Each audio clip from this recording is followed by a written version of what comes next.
Hello दोस्तों, मेरा नाम राहुल और स्वागत है आप सभी लोगों का आपके अपने चैनल टारगेट बोर्ड एग्जाम में। तो दोस्तों, आज की इस वीडियो में हम लोग मैथ के बहुत ही ज्यादा महत्वपूर्ण प्रश्नों को करने वाले हैं। ठीक है, ये क्वेश्चन बोर्ड एग्जाम 2024 के लिए यानी 27 फरवरी को जो आपका मैथ का पेपर होने वाला है उसके लिए बहुत ज्यादा इंपोर्टेंट है, क्योंकि इस टाइप का क्वेश्चन जो होता है वह हर सेट में पूछा जाता है और हर साल पूछा जाता है।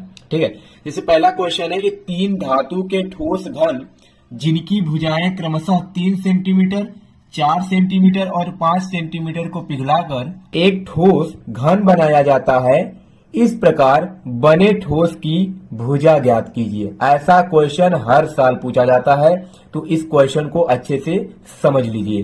तीन धातु के ठोस घन है जिनकी भुजाएं 3 सेंटीमीटर, 4 सेंटीमीटर और 5 सेंटीमीटर दिया गया है। ठीक है, तो इसको क्या लिखेंगे हम लोग यहाँ पर कि पहले, ठीक है, पहले धातु के, ठीक है, क्या लिखा है, तीन धातु के ठोस घन। तो पहले धातु का जो ठोस घन है उसकी जो भुजा दिया है, पहले धातु के ठोस घन की भुजा, ठीक है, पहले धातु के ठोस घन की भुजा कितना है, मान लेते हैं वह A1 है, और A1 बराबर कितना दिया है, तो A1 बराबर दिया है 3 सेंटीमीटर। ठीक है, ये दिया इसमें कि पहली जिसकी भुजाएं जो है 3 सेंटीमीटर, 4 और 5 सेंटीमीटर है। उसी प्रकार दूसरे धातु के जो ठोस घन की जो भुजा है यानी A2 बराबर वो कितना दिया है, तो वह दिया है 4 सेंटीमीटर, और तीसरा जो दिया है यानी कि A3 वो दिया है हमारे पास 5 सेंटीमीटर। ठीक है, तो ये क्वेश्चन में दिया गया है। तो आगे क्वेश्चन में क्या पूछा है कि इनको पिघलाकर एक ठोस घन बनाया जाता है। जब भी तुम्हारे क्वेश्चन में पिघलाकर ये वर्ड आ जाता है तो यहां से समझ जाइए कि आयतन ही निकालना होगा। इनको पिघलाकर एक ठोस घन बनाया जाता है, तो आपको क्या करना होगा, पहले क्या करोगे, जो A1 यानी 3 सेंटीमीटर दिया है इसका आयतन निकालोगे, फिर A2 का, फिर A3 का, फिर तीनों का आयतन जोड़ करके एक बड़ा ठोस घन बनाया जा रहा है जिसकी भुजा हमें बताना है। ठीक है, तो चलो निकालते हैं। सबसे पहले क्या लिखेंगे, पहले धातु के ठोस घन का आयतन। ठीक है, यहां पर लिखना है पहले धातु के ठोस घन का आयतन, ठोस घन का आयतन। तो आयतन क्या होता है घन का आयतन होता है भुजा क्यूब। ठीक है, तो इसकी भुजा क्या है, A1 है, तो A1 का क्या हो जाएगा, क्यूब हो जाएगा। तो यहां से हमें मिलेगा बराबर A1 का मान दिया 3, तो 3 का क्यूब करेंगे तो ये मिल जाएगा हमें 27। ठीक है, इसी प्रकार दूसरे धातु के ठोस घन का आयतन लिखेंगे, तो यहां से लिखेंगे दूसरे धातु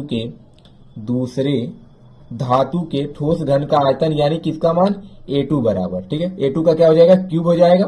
तो यहां से मिलेगा A2 का मान दिया है 4, तो 4 का क्यूब करेंगे तो यहां से हमें मिल जाएगा कितना, 64 सेंटीमीटर क्यूब। मात्रक भी लिख दीजिएगा, सेंटीमीटर क्यूब। ये हो गया। अब क्या करेंगे, तीसरा निकालेंगे, तो तीसरे की भुजा कितनी दी है, 5 सेंटीमीटर, तो ये हो जाएगा तीसरे धातु के ठोस घन का जो आयतन होगा वो हमें मिलेगा बराबर A3 का क्यूब हो जाएगा। तो A3 का मान दिया है 5, अब 5 का क्यूब करेंगे तो बराबर मिल जाएगा 125 सेंटीमीटर क्यूब। अब तीनों को जोड़ेंगे तो क्या मिलेगा, एक ठोस घन मिलेगा, ठोस घन का आयतन मिलेगा, और उसी घन के आयतन की हमें क्या ज्ञात करनी है, भुजा ज्ञात करना है। ठीक है, तो तीनों को क्या करो, जोड़ दो। तो यहां पर लिखेंगे कि पहले यानी A1 पहले लिख लो कि इस प्रकार, ठीक है, इस प्रकार बने ठोस घन की जो भुजा है, बने ठोस घन की भुजा हम क्या मान लेते हैं, घन की भुजा, इसको मान लेते हैं बराबर A मान लेते हैं। ठीक है, अब तीनों को जोड़ दो, तो A1 अब प्लस A2 अब प्लस A3 बराबर कितना हो जाएगा, तो हमसे भुजा पूछा है, ये आयतन है, तो बड़े ठोस घन का आयतन कितना हो जाएगा, इसकी भुजा हमने A माना है तो ये हो जाएगा A क्यूब। इन सब का क्यूब होगा, यहाँ पे A1 का क्यूब, A2 का क्यूब हो जाएगा और A3 का क्यूब हो जाएगा। ठीक है, अब A1 का क्यूब और A2 का क्यूब और A3 का क्यूब कितना है, तो A1 का है 27 और A2 का क्यूब है 64 और इसका है 125, ये बराबर हो जाएगा A क्यूब। ठीक है, तो तीनों को अगर आप जोड़ेंगे तो यहां से मिलेगा 216, अब बराबर हो जाएगा A क्यूब। ठीक है, ये बड़े ठोस घन का क्या है, आयतन है। तो यहां से भुजा यानी A का मान मिल जाएगा 216 करड़ी में यानी कि क्यूब किसका है, तो यह 6 का घन होता है, तो बड़े घन की जो भुजा मिला वो कितना मिल गया, 6 सेंटीमीटर। ठीक है, बहुत आसान प्रश्न है, लेकिन ये क्वेश्चन बहुत ज्यादा इंपॉर्टेंट है। हर साल पेपर में ये क्वेश्चन रिपीट होता है, इसलिए अच्छे से समझ लीजिएगा। इसी पर आधारित मैंने 4 क्वेश्चन लिख कर लाया। जैसे दूसरा क्वेश्चन है कि ठोस घनाभ जिसकी भुजाएं 9 सेंटीमीटर गुणे 11 सेंटीमीटर गुणे 12 सेंटीमीटर है से 3 सेंटीमीटर व्यास वाली कितनी गोलियां बनाई जा सकती हैं। तो इसको क्या करोगे, ठोस घनाभ का सबसे पहले आयतन निकालोगे। तो आयतन क्या होता है घनाभ का, लंबाई गुणे चौड़ाई गुणे ऊंचाई, और यहाँ पर तीनों दे ही दिया है, तो तीनों का गुणा कर दोगे तो ये आपको क्या मिल जाएगा, घनाभ का आयतन मिल जाएगा। ठीक है, उसी प्रकार 3 सेंटीमीटर व्यास वाली कितनी गोलियां, 3 सेंटीमीटर व्यास वाली कितनी गोलियां, यानी ये किसका दिया है, सेंटीमीटर व्यास, गोले का त्रिज्या दिया मतलब व्यास दिया है, तो यहां से पहले गोले की त्रिज्या निकालोगे, फिर गोले का आयतन निकालोगे, और जितना आयतन गोले का निकलेगा उससे भाग दे दोगे घनाभ के आयतन में, तो वहां पर तुम्हारा आंसर मिल जाएगा। ठीक है, तो इसको कर लीजिएगा, बहुत आसान है, कर लोगे। ठीक है, नहीं आएगा तो कमेंट बॉक्स में कमेंट कर दीजिएगा, मैं बता दूंगा। बाकी इसका उत्तर आपको कमेंट बॉक्स में टाइप करना है। तीसरा क्वेश्चन है कि 2 घनों जिनमें से प्रत्येक का आयतन 64 सेंटीमीटर क्यूब है कि संलग्न फलकों को मिलाकर एक ठोस घनाभ बनाया जाता है। ठीक है, घनाभ बनेगा, इससे प्राप्त घनाभ का पृष्ठीय क्षेत्रफल ज्ञात कीजिए। चलिए इसको लगाते हैं। तो यहां से दिया है कि 2 घन हैं जिनमें से प्रत्येक का आयतन 64 सेंटीमीटर क्यूब दिया है। 2 घन दिया है जिनमें से प्रत्येक का आयतन दिया है 64 सेंटीमीटर क्यूब। ठीक है, यहीं पर लगा लेते हैं। तो यहाँ पर किसका आयतन दिया है, घन का आयतन, तो लिखेंगे यहाँ पे कि घन का आयतन। ठीक है, घन का आयतन क्या होता है, भुजा क्यूब, यानी भुजा मान लेते हैं ए क्यूब का मान कितना दिया है, तो यहाँ पर जो हमें ए क्यूब का मान दिया है वह दिया है 64। ठीक है, तो ए का मान कितना निकल जाएगा, तो ए का मान निकल जाएगा 4 सेंटीमीटर, यानी भुजा कितना मिल गया, 4 सेंटीमीटर। अब इनके संलग्न फलकों को मिलाकर एक ठोस घनाभ बनाया जा रहा है। तो आपको यहाँ पर एक बात ध्यान देना है कि जो घन की भुजा होती है उसको 2 बार जोड़ने पर हमें घनाभ की लंबाई प्राप्त होती है। यानी अगर L का मान निकालना हो तो 4 + 4 यानी ये मिल जाएगा 8 सेंटीमीटर, और ऊंचाई और चौड़ाई जो होती है वो उसकी भुजा के ही बराबर होती है, मतलब B का मान कितना हो जाएगा, 4 ही सेंटीमीटर होगा, और H का मान भी कितना रहेगा, 4 ही सेंटीमीटर रहेगा। अब बोला है घनाभ का पृष्ठीय क्षेत्रफल, तो आपको फार्मूला पता होना चाहिए।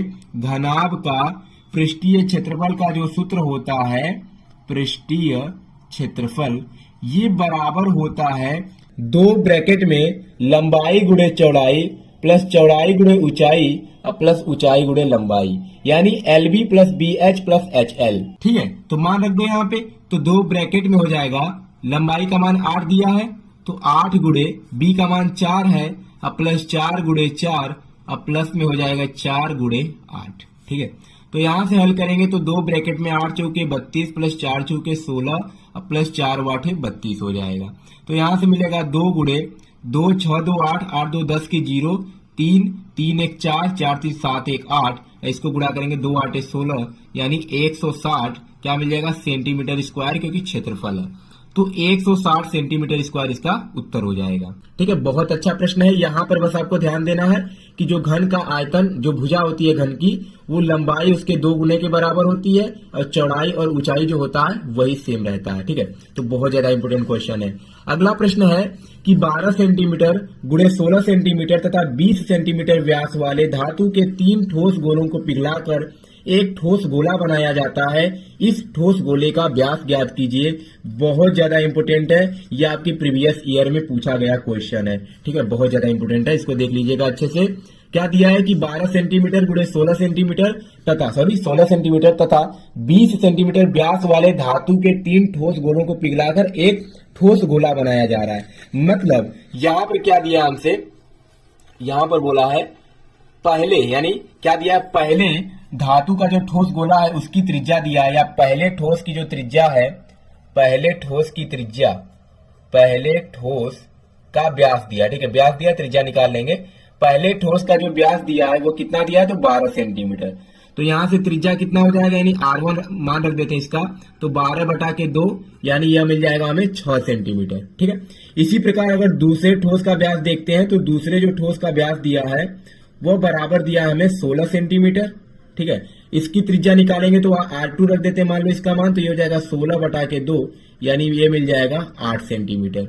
इसी प्रकार तीसरे धातु का जो व्यास दिया है वो हमारे पास दिया है 20 सेंटीमीटर। ठीक है, कितना है? 20 सेंटीमीटर। इसकी जब हमें त्रिज्या निकालना होगा तो R3 रख देंगे इसका मान, तो ये हो जाएगा 20/2, यानी ये मिल जाएगा 10 सेंटीमीटर। अब क्या किया जा रहा है, इनको भी देखो यहाँ से क्या लिखा है, पिघलाकर। और मैंने पहले ही आपको बताया कि जब भी पिघलाकर शब्द उपयोग में आ जाए तो वहां पर उसका आयतन निकालना होता है। तो तीनों जो धातु का ठोस गोला दिया है इनका आयतन निकाल करके जोड़ देंगे और इनका जो योग होगा वह एक ठोस गोले के बराबर होगा, यानी बड़े वाले ठोस गोले के बराबर होगा, जिसकी त्रिज्या हम कैपिटल R मान लेते हैं। तो कैपिटल R का ही हमें मान ज्ञात करना है। ठीक है, तो यहां से क्या करो, तीनों का सबसे पहले आयतन निकाल दो। ठीक है, तो यहां पर क्या करेंगे, तीनों का सबसे पहले आयतन निकाल देंगे। तो क्या हो जाएगा, पहले ठोस गोले का आयतन प्लस दूसरे ठोस गोले का आयतन प्लस तीसरे ठोस गोले का आयतन। तो लिख दो यहां पर पहले ठोस गोले का आयतन, ठोस गोले का आयतन, गोले का आयतन, अब प्लस क्या हो जाएगा, प्लस दूसरे का आयतन, लिख लीजिएगा यहाँ पे, प्लस में दूसरे का आयतन हो जाएगा। ठीक है, अब प्लस में क्या हो जाएगा, तीसरे ठोस गोले का आयतन, तीसरे ठोस गोले का आयतन। ये बराबर किसके होगा, तीनों का बड़े ठोस गोले के आयतन के। ठीक है, बड़े ठोस गोले के आयतन के, ठोस गोले का आयतन, क्योंकि बड़ा ही बनेगा, तीनों को मिलाएंगे तो बड़े ठोस गोले के आयतन के बराबर हो जाएगा। तो पहले ठोस गोले का आयतन, गोले का आयतन क्या होता है, 4/3 पाई R क्यूब होता है। तो 4/3 क्या हो जाएगा, पाई, पहले की त्रिज्या R1 है तो R1 का क्यूब, और प्लस दूसरे का हो जाएगा 4/3 पाई R2 का क्यूब, और प्लस में तीसरे का हो जाएगा 4/3 पाई R3 का क्यूब। अब बड़े वाले का आयतन कितना हो जाएगा, 4/3 पाई, हम मान लेते हैं इसकी त्रिज्या कैपिटल R है तो कैपिटल R का क्यूब हो जाएगा। ठीक है, यहां तक समझ में आया? बहुत आसान क्वेश्चन है और बहुत ज्यादा इंपोर्टेंट भी है। तो यहां से हमें क्या मिलेगा, देखो क्या कॉमन है, 4/3 पाई कॉमन है, तो यहां से कर देंगे 4/3 पाई, अगर कॉमन कर देते हैं तो यहां से हो जाएगा R1 का क्यूब, और प्लस में हो जाएगा R2 का क्यूब, और प्लस में हो जाएगा R3 का क्यूब। ठीक है, अब बराबर क्या हो जाएगा, 4/3 पाई R क्यूब, 4/3 पाई R क्यूब। यहां से देखो 4/3 पाई और 4/3 जो पाई है वो कैंसिल हो जाएगा, तो R1 का क्यूब प्लस R2 का क्यूब प्लस R3 का क्यूब बराबर हो जाएगा कैपिटल R का क्यूब। ठीक है, तो यहां से R1 का मान दिया 6, इसका मान दिया 8, इसका मान दिया 10, तो यहां से हो जाएगा 6 का क्यूब, प्लस में हो जाएगा 8 का क्यूब, और प्लस में हो जाएगा 10 का क्यूब, अब बराबर मिलेगा हमें कैपिटल R का क्यूब। ये मिल जाएगा 216। ठीक है, क्यूब निकालना है, प्लस ये हो जाएगा 512, और प्लस ये हो जाएगा 1000, ये बराबर मिल जाएगा कैपिटल R का क्यूब। ठीक है, तो कैपिटल R का क्यूब बराबर हो जाएगा 2 6 2 8 हो जाएगा। ठीक है, 0 1 1 1 2 हो जाएगा, 1 5 1 6 अच्छा 2 5, देखो यहाँ पे 5 है, 5 2 7 हो जाएगा, यहाँ पे 1 हो जाएगा, 1728। तो R का मान हमें मिल जाएगा 12 सेंटीमीटर, क्योंकि 12 का ही घन होता है 1728। लेकिन हमसे व्यास बोला है, तो व्यास यानी D बराबर होता है 2R के, यानी 2 गुणे त्रिज्या के, तो बराबर हो जाएगा 2 गुणे 12, यानी यहां से हमें मिल जाएगा 24 सेंटीमीटर। D का मान यहां से हमें मिल गया 24 सेंटीमीटर। यही हमें ज्ञात करना था। बोला ये है कि बड़े ठोस जो गोला है उसका व्यास ज्ञात करो, बहुत ज्यादा इंपॉर्टेंट है, ये आपके प्रीवियस ईयर में पूछा गया सवाल है। तो सेम आपको ऐसे ही लगाना है, पहले लिखोगे पहले ठोस का जो व्यास दिया 12, तो त्रिज्या निकालोगे, फिर दूसरे का त्रिज्या निकालोगे, फिर तीसरे का, फिर क्या लिखोगे, पहले ठोस गोले का आयतन जो होगा प्लस दूसरे, यहाँ पर पूरा लिखना है आपको, ऐसे लिख करके नहीं आना। ठीक है, ऐसे लिखेंगे तो काट दिया जाएगा। लिखोगे पहले ठोस गोले का आयतन प्लस लिखोगे दूसरे ठोस गोले का आयतन प्लस तीसरे ठोस गोले का आयतन बराबर होगा बड़े ठोस गोले के आयतन के। पहले का इतना होगा, दूसरे का इतना होगा, तीसरे का इतना होगा, अब बराबर हो जाएगा बड़े ठोस गोले का आयतन, जिसकी त्रिज्या हमने कैपिटल R मान लिया है। तो यहाँ से हल करोगे तो कैपिटल R का मान निकल के आ जाएगा, फिर व्यास बराबर होता है 2 गुणे त्रिज्या, तो यहाँ से D का मान निकल जाएगा। तो ये चारों क्वेश्चन बहुत ज्यादा इंपॉर्टेंट है। ठीक है, और चौथा वाला आपके प्रीवियस ईयर का क्वेश्चन है, जो कि पिछले सेट में किसी सेट में दिया हुआ था। बाकी ये क्वेश्चन भी देख लो, इसी टाइप का क्वेश्चन है, तो इस बार यह ना आकर के यह भी दे सकता है। और दूसरे क्वेश्चन का उत्तर आपको कमेंट बॉक्स में टाइप करना है, मैंने आपको बता दिया है कैसे आपको इसको हल करना है। ठीक है, तो आंसर बताना है कितना आएगा, लगभग में इसका उत्तर आएगा। ठीक है, लगभग में तो आप कमेंट कर दीजिएगा। बाकी पहला क्वेश्चन भी बहुत ज्यादा इंपोर्टेंट है, तो इन क्वेश्चन को छोड़कर पेपर देने मत जाइएगा। मैं वही क्वेश्चन आपको करा रहा हूं जो पेपर में आ सकते हैं, बहुत ज्यादा मैं नहीं कराऊंगा, उतना ही कराऊंगा जो पेपर में आ सकते हैं। ठीक है, तो चलिए मिलते हैं नेक्स्ट वीडियो में, तब तक के लिए धन्यवाद।